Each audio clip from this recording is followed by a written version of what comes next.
Sudah pernahkah kamu merasa terjebak dalam lingkaran pikiran yang tak ada habisnya? Pernahkah kamu bertanya, kenapa aku selalu terjebak di dalam overthinking? Overthinking bukan hanya tentang memikirkan segala sesuatu terlalu dalam, tapi juga menghambat kita untuk segera mengambil tindakan. Saat pikiran berputar tanpa henti, kita kehilangan kesempatan untuk bergerak maju.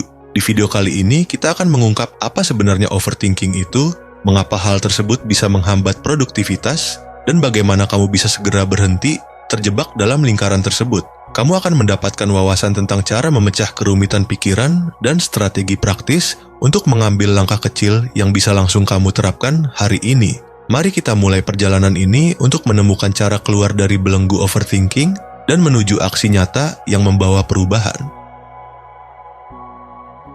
Setelah kita mengenali bahwa overthinking bisa menjebak kita dalam lingkaran tak berujung, mari kita dalami apa sebenarnya overthinking itu dan bagaimana hal ini mempengaruhi hidup kita. Overthinking adalah kondisi ketika kita terlalu banyak menganalisa, memikirkan, dan memproses pikiran, sehingga akhirnya kita terjebak dalam keraguan dan ketidakpastian. Ciri-cirinya meliputi terus-menerus memikirkan kemungkinan negatif atau skenario terburuk, kesulitan mengambil keputusan karena terlalu banyak mempertimbangkan bagaimana kalau, dan mengalami kecemasan yang mengganggu aktivitas sehari-hari. Ketika pikiran kita terus-menerus dipenuhi dengan pertanyaan dan keraguan, keputusan menjadi sulit diambil. Waktu dan energi yang seharusnya digunakan untuk bertindak malah terbuang hanya untuk berpikir. Hal ini mengurangi produktivitas dan membuat kita kehilangan peluang berharga. Bayangkan betapa banyak waktu yang terbuang ketika kita terus menunda keputusan karena takut salah. Contohnya, pernahkah kamu merasa ingin memulai proyek baru atau belajar hal baru, tapi pikiranmu selalu penuh dengan keraguan seperti apakah aku mampu, atau bagaimana jika gagal, atau mungkin kamu terlalu lama menunda mengirim pesan penting karena khawatir tentang respons yang negatif? Inilah gambaran nyata overthinking yang menghambat tindakan nyata dan kemajuan. Memahami overthinking adalah langkah awal untuk mengatasinya. Di chapter berikutnya, kita akan membahas bagaimana paralisis analisis ketika kita terjebak dalam pikir tanpa henti dapat membuat kita terhambat dan apa yang harus kita lakukan untuk segera beralih dari berpikir berlebihan ke aksi nyata. Setelah memahami apa itu overthinking dan dampaknya dalam kehidupan sehari-hari, sekarang kita akan menggali lebih dalam fenomena yang sering disebut paralisis analisis. Ketika terlalu banyak berpikir, justru membuat kita tidak bergerak sama sekali. Paralisis analisis terjadi ketika kita terjebak dalam proses menganalisis yang berlebihan. Semakin banyak kita mempertimbangkan berbagai kemungkinan, semakin sulit untuk memutuskan tindakan yang tepat. Alih-alih menghasilkan solusi, pikiran kita malah tersesat dalam labirin keraguan dan kerumitan. Akibatnya, kita terhenti, tidak bergerak, dan kesempatan untuk mengambil tindakan pun hilang. Dampak dari kondisi ini sangat merugikan. Overthinking yang berujung pada paralisis analisis dapat menghambat kreativitas karena kita terlalu takut untuk mencoba ide-ide baru. Produktivitas pun menurun karena waktu dan energi kita habis hanya untuk berpikir tanpa menghasilkan aksi nyata. Kita jadi kehilangan momentum, padahal setiap momen yang berlalu adalah kesempatan untuk maju. Beberapa studi menunjukkan bahwa individu yang sering terjebak dalam overthinking cenderung mengalami penurunan produktivitas hingga 20%. Data tersebut mengungkapkan bahwa kebanyakan orang menghabiskan waktu berjam-jam hanya untuk menganalisis masalah, sehingga mereka tidak pernah benar-benar menyelesaikannya. Ini adalah bukti nyata bahwa terlalu banyak berpikir dapat menjadi musuh terbesar dalam mencapai kemajuan. Sekarang, setelah kita menyadari betapa merugikannya paralisis analisis, saatnya kita beralih ke langkah praktis. Di chapter berikutnya, kita akan membahas cara menetapkan tujuan yang jelas dan actionable agar kamu bisa menghindari perangkap berpikir berlebihan dan mulai mengambil langkah konkret menuju keberhasilan. Setelah kita menyadari betapa merugikannya terjebak dalam paralisis analisis, saatnya kita beralih ke hal yang membawa kita keluar dari kebingungan, menetapkan tujuan yang jelas. Ketika pikiran berhenti berputar tanpa arah, kita baru bisa mulai bergerak ke depan. Memiliki tujuan yang spesifik adalah kompas yang menuntun langkah kita. Tanpa tujuan, kita seperti berjalan tanpa arah, mudah tersesat di tengah banjir informasi dan keraguan. Tujuan yang jelas membantu kita memprioritaskan, menghindari distraksi, dan membuat setiap tindakan lebih bermakna. Salah satu teknik paling efektif adalah dengan menuliskan tujuan secara sederhana. Ambil selembar kertas atau buka aplikasi catatan, dan tulis apa yang ingin kamu capai, mengapa hal itu penting bagi kamu, langkah kecil apa yang bisa kamu ambil hari ini untuk mendekati tujuan tersebut. Teknik ini membantu mengubah ide menjadi sesuatu yang nyata dan actionable. Ingat, tujuan tidak perlu rumit. Yang penting, mereka harus spesifik, terukur, dan relevan dengan impianmu. Setelah menuliskan tujuan, langkah pertama adalah mengambil aksi kecil apapun itu. Mungkin kamu mulai dengan mengatur jadwal harian yang memasukkan waktu khusus untuk bekerja menuju tujuan tersebut. Dengan begitu, pikiran yang selama ini penuh keraguan akan berganti dengan kejelasan dan motivasi untuk bergerak maju. Kini, dengan tujuan yang jelas sebagai panduan, kita siap melangkah ke tahap berikutnya. Di chapter selanjutnya, kita akan membahas bagaimana cara memecah tugas besar menjadi langkah-langkah kecil yang praktis, sehingga setiap tindakan yang kamu ambil benar-benar mendekatkanmu pada impian. Setelah kita menetapkan tujuan yang jelas, langkah selanjutnya adalah menerjemahkan visi itu ke dalam aksi nyata. Terkadang, tugas besar terasa menakutkan dan membuat kita merasa kewalahan, sehingga kita terjebak lagi dalam overthinking. Salah satu kunci untuk mengatasi rasa kewalahan adalah dengan memecah tugas besar menjadi langkah-langkah kecil. Bayangkan sebuah puzzle yang rumit. Daripada mencoba menyusunnya sekaligus, kita lebih mudah menyatukan potongan-potongan kecil terlebih dahulu. Setiap potongan itu merupakan langkah kecil yang, jika dikumpulkan, akan membentuk gambaran besar yang utuh. Dengan memecah tugas, kamu tidak hanya membuat pekerjaan menjadi lebih mudah dikelola, tetapi juga memberi dirimu kesempatan untuk merasakan pencapaian di setiap langkah. Hal ini memberikan motivasi tambahan dan mengurangi perasaan cemas atau terjebak. Mulailah dengan menentukan potongan terkecil dari tugas yang bisa langsung kamu kerjakan dan rasakan betapa mudahnya untuk mulai bergerak. Contohnya, jika kamu ingin menulis sebuah artikel panjang, mulailah dengan membuat outline singkat. Setelah itu, kerjakan satu paragraf pada satu waktu. Atau, jika kamu ingin merapikan ruangan, mulailah dengan satu area kecil seperti meja kerja. Langkah kecil ini, jika konsisten, akan mengumpulkan momentum yang besar dalam waktu singkat. Dengan memecah tugas besar menjadi bagian-bagian kecil, kamu sudah membuka jalan untuk bertindak dengan lebih mudah dan terukur. Di chapter selanjutnya, kita akan melihat bagaimana memulai dengan aturan 5 menit dapat semakin memperkuat kebiasaan tindakanmu. Yuk, lanjutkan perjalanan ini menuju aksi nyata. Setelah kita memecah tugas besar menjadi langkah-langkah kecil yang mudah dikerjakan, kini tiba saatnya untuk mengatasi hambatan terbesar yang sering membuat kita terhenti, inersia. Inersia adalah kecenderungan alami tubuh dan pikiran untuk tetap berada dalam keadaan yang sama, baik itu diam, malas, atau terjebak dalam kebiasaan lama. Inilah alasan mengapa kita sering menunda untuk memulai, bahkan ketika sudah tahu apa yang harus dilakukan. Aturan 5 menit mengajarkan kita untuk mulai saja.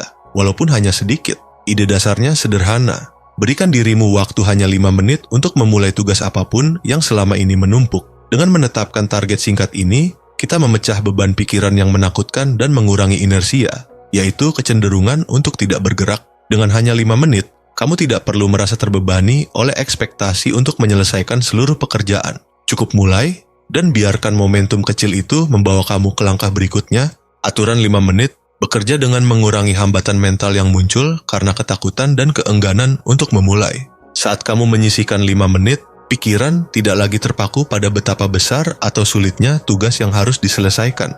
Inilah yang membantu kamu mengatasi inersia, yakni kecenderungan untuk tetap diam atau menunda, dan mendorong kamu untuk bergerak, meski hanya sedikit pada awalnya. Perlahan, ketika kamu terus memulai, kamu akan merasa lebih percaya diri dan siap untuk melanjutkan lebih jauh.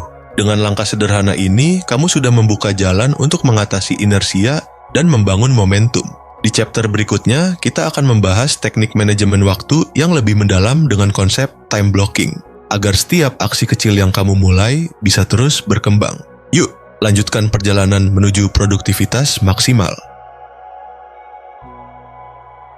Setelah kita mengalahkan inersia dengan aturan 5 menit, kini saatnya mengatur waktu dengan lebih cermat agar setiap langkah kecil yang kamu ambil tetap berkelanjutan. Disinilah konsep time blocking berperan sebagai strategi kunci. Time blocking adalah teknik di mana kamu membagi hari menjadi blok-blok waktu yang terstruktur untuk setiap aktivitas. Dengan cara ini, kamu bisa mengalokasikan waktu khusus untuk tugas-tugas penting tanpa terganggu oleh distraksi. Pendekatan ini bukan hanya tentang mengisi kalender, tetapi juga tentang menetapkan batas waktu yang realistis sehingga setiap tindakan yang kamu ambil menjadi lebih fokus dan produktif. Mulailah dengan mengidentifikasi tugas-tugas prioritas yang harus diselesaikan. Kemudian, blok waktu secara spesifik dalam kalender harianmu, misalnya 30 menit untuk bekerja pada proyek utama, 15 menit untuk membalas email, dan 5 menit untuk istirahat sejenak. Teknik ini membantumu menghindari multitasking yang merusak fokus dan memberi ruang bagi tindakan yang terarah. Dengan jadwal yang terstruktur, setiap momen dalam hari kamu memiliki tujuan yang jelas. Untuk mempermudah, kamu bisa menggunakan aplikasi seperti Google Calendar, Trello, atau bahkan metode analog seperti planner harian. Pilihlah alat yang paling sesuai dengan gaya kerjamu dan jadikan time blocking sebagai bagian rutin dari kebiasaan harian. Dengan cara ini, setiap blok waktu akan menjadi pondasi bagi aksi nyata yang konsisten. Setelah jadwal terstruktur dan waktu terbagi dengan rapi, kamu akan merasa lebih siap untuk menghadapi tantangan selanjutnya. Di chapter berikutnya, kita akan membahas bagaimana mengatasi ketakutan dan keraguan yang seringkali menghambat langkah tindakanmu. Yuk, kita lanjutkan perjalanan menuju produktivitas maksimal. Ketakutan, terutama ketakutan gagal, dapat mengunci potensi kita. Pikiran yang dipenuhi keraguan membuat kita ragu untuk melangkah, sehingga kita tetap berada di zona nyaman. Akibatnya, ide-ide brilian dan kesempatan emas justru terbuang karena kita tidak berani mencoba. Untuk mengatasi hal ini, ubah mindset dari takut gagal menjadi coba dulu. Teknik mental sederhana seperti afirmasi positif, visualisasi kesuksesan, dan teknik pernapasan dapat membantu menenangkan pikiran. Ingatlah, kegagalan bukanlah akhir, melainkan bagian dari proses belajar yang membuat kita semakin kuat.